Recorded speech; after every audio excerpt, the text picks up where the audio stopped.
Mighty Morphin Power Rangers was a monster wave back in the early 90s. It started with 5 teenagers with attitude, with an extra 6th Ranger being added onto the team. The show was seen in over 40 countries and was making billions of dollars.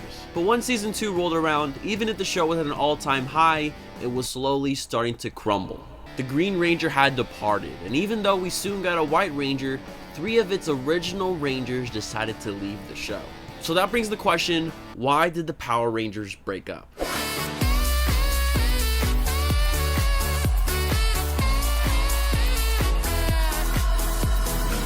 Yo, what's up everybody, it's Este here, and we're talking about why the Power Rangers ultimately split up. What's the tea? What's the reason here? So let's bring it back to the early 90s when they first started doing Mighty Morphin Power Rangers. It was the hottest, freshest new thing, and even though on TV it looked great, these teenagers were happy to be with each other at the juice bar, drinking smoothies and doing flips. It was actually pretty tough working in Power Rangers. Austin St. John was originally 18 years old when he started doing Power Rangers, and he was the youngest out of the entire cast. And believe it or not, the cast of the team, they weren't just doing the acting as being the teenagers, they also, had to train and do some of the stunts on their own. Now, obviously they didn't do all their stunts because, there is stunt doubles, of course, but they did put their body at risk to shoot some of these scenes, even if they're just fighting putties. It takes a lot to choreograph a fight scene. And the thing is, they're shooting so many episodes a week, if an injury happens, they literally have to shoot around an injury.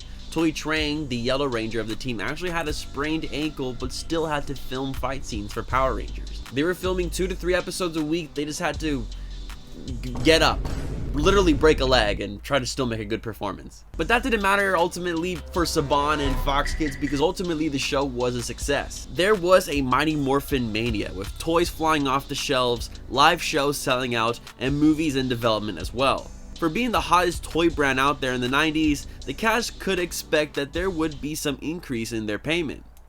Wrong! These contracts that they were signed for had several more episodes, about 40 more episodes, as well as multiple movies in the future. But you see, the show is being a worldwide sensation, and you as a cast member, as an OG Power Ranger, you're like, maybe I do deserve more money for this. I'm the face of the new wave of boys aged 6 to 12. Yeah, let's give Saban and Fox Kids give us more money. Maybe we'll get some new sets. Maybe we'll up the effects of the show and just somehow make it better.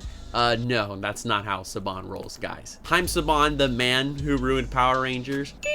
Haim Saban worked on a strict budget in order to make Power Rangers work, meaning that the cast overworked and got underpaid. Literally strict budgets, long working hours, and as many loopholes as you can to force people into this much work. You don't gotta pay them a lot and still make billions of dollars. The thing is, the show is not a union thing, so they don't really gotta pay people right or what they deserve. Boo! It was the cheapest show that was giving the largest return for the company, and ultimately Austin St. John, Jason David Frank, and the rest of the cast were ultimately thinking, yo, let's dip like dots and get out of here. Before we move on though, comment question of the day: who was your favorite Mighty Morphin Power Ranger? I love Tommy. I think everyone loves Tommy, but I want to give some love to Zach. Alright, I was really sad that Zach left during season 2 and that we really didn't see him again until 30 years later. So let me know in the comments down below. Leave a like to lock in your answer. 1,500 likes and I'll do more videos just like this one.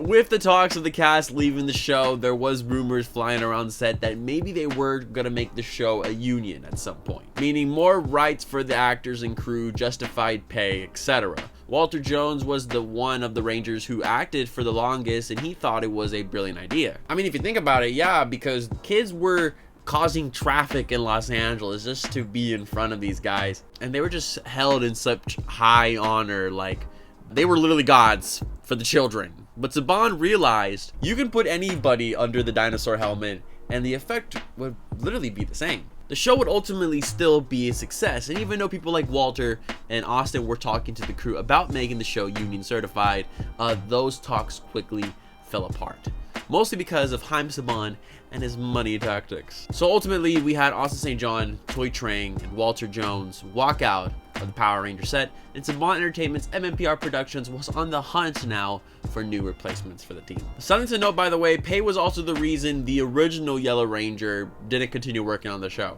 Yeah, there was an original Yellow Ranger for the pilot of Mighty Morphin Power Rangers. Audrey Dubois, the original Trini for the show, demanded more pay and was ultimately fired. and replaced. They even introduced a new character, Richie, into MMPR Season 2 as a red herring to the White Ranger, and it kind of proves the point a little bit. You can just put any teenager in there in the show long enough and people are gonna think, oh, they're a Power Ranger too, and I should cherish them. The thing about these original talks of leaving the show is it didn't obviously just involve the red, yellow, and black Rangers. The rest of the team was supposed to leave too. And my ultimately question when looking this up was, why didn't JDF and the other members leave? Ultimately, I think it was Haim Saban's persuasive ways that kept a lot of these cast on the show. Maybe JDF was talking to Amy Jo and David Yost, being like, hey, let's see this out. We got multiple movies, more episodes, more ways to grow our acting careers, boom, boom, boom, skyrocket. I don't know.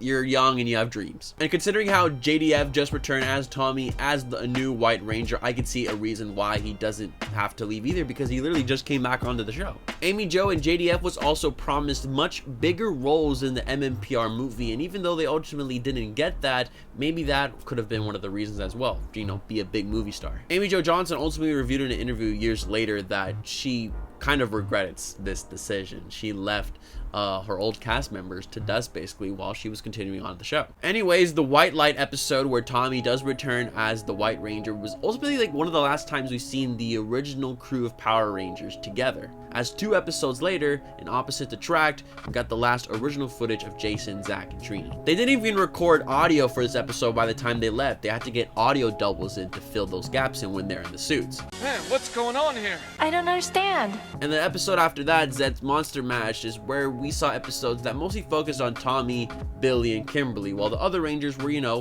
doing something else. Surfing? And like I said, Power Rangers were doing 2 to 3 episodes a week, so there was ultimately still a lot of episodes to film, even when 3 of your members just left. They would use old footage of the cast in the command center and try to recreate those costumes for the Rangers still remaining in it so the footage could still be usable. Notice how in some scenes in this episodes, Tommy's wearing a green shirt. Like he isn't the White Ranger now. Why are you wearing green, bro? And notice how a lot of these shots focus on Tommy, Kimberly, and Billy, while you just see some shoulders of Rangers that are supposed to be there. And the plan worked. They would separate the Rangers, keep them in costume, and find ways just to make them separate. They literally had the Mighty Morphin Power Rangers fly one episode. Yeah, they didn't teleport. They flew like Superman. So I guess anything is possible in this show, huh? The Ninja Encounter episodes ultimately brought in what is called now the Stone Canyon Trio, Rocky, Adam, and Aisha, and we would later find out that Jason, Zach, and Trini were invited to a peace conference in Switzerland, and the power transfer, boom, we get some new Rangers in.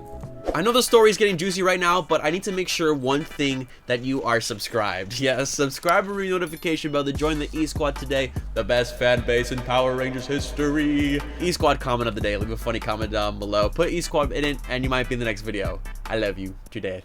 Austin St. John is famously quoted saying this: I could have worked the window at McDonald's and probably made the same money the first season.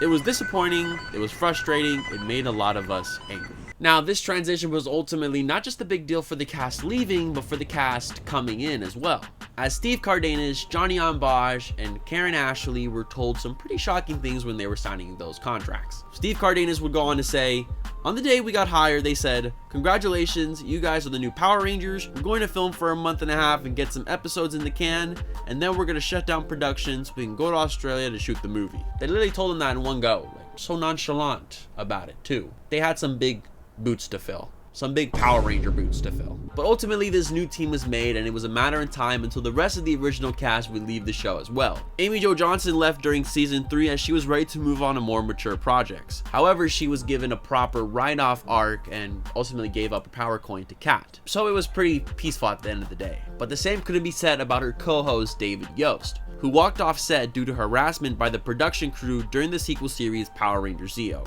and he had left with only a handful of episodes left before the season ending. He had been recorded saying that he dreaded being on the show and couldn't really make it to the time of filming the second movie, so he ultimately made the best decision for his mental health and just left the situation. The original 6th Ranger, now turned Red Ranger, Jason David Frank, would be the last of the originals to leave during Power Rangers Turbo, as himself alongside Zach's replacement, Kimberly's replacement, and the replacement for the replacement, Tanya, left for a whole new team of Rangers, except the Kid Ranger at the time, to kind of give a soft reboot to the Power Rangers in a way. And even though the original cast had cameos in future Power Ranger seasons, fans say nothing hits like the originals, and that's how ultimately the Power Rangers broke up. Thank you so much for watching this video. I really appreciate it. What do you guys think about all this drama, all this tea? These original actors definitely deserved a lot more for their time in Power Rangers, and it's sad that it was the fans years later that gave them the support that they finally deserve. Follow me on Twitter, DDonFuego. I'm also on Instagram, NotDonFuego. Have a good morning, evening, afternoon, wherever you're at. And of course, and as always, stay awesome, everybody.